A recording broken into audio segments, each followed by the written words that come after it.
du déclic matinique à l'écolieu de Tivoli à Fort-de-France pour une journée de conscientisation sur le dérèglement climatique.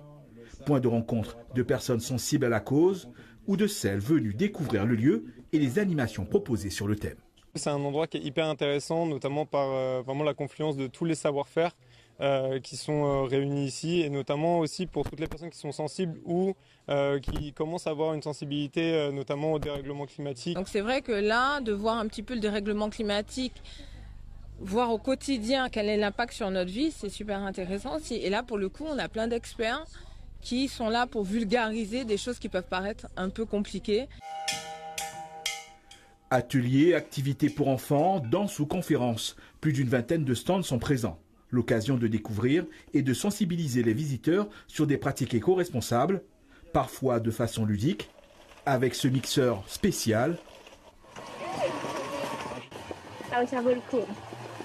ou interactive, avec ces jeunes qui présentent des filtres à eau. Suivant le principe de l'eau qui s'infiltre lentement. Le projet, c'est un filtre à eau par gravité à médias séparés. Ce qu'on aimerait, c'est que en fait, chaque personne devienne autonome et en fait se rendre compte que l'eau est une problématique et d'essayer de ne pas utiliser par exemple de l'eau embouteillée ou autre. Et donc on aimerait responsabiliser les gens.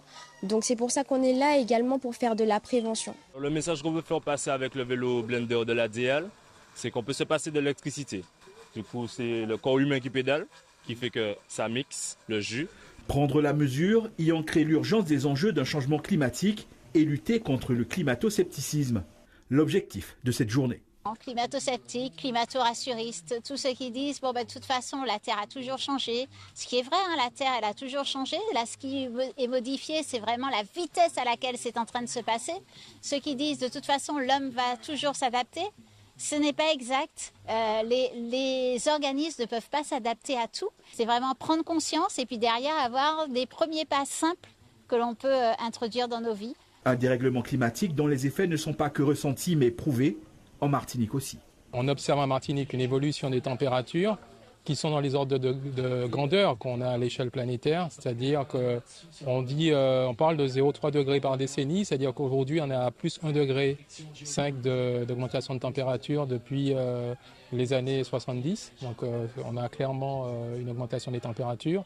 Donc ça c'est le volet température et ça veut dire qu'à l'horizon 2080 on projette des températures de l'ordre de plus 3 degrés.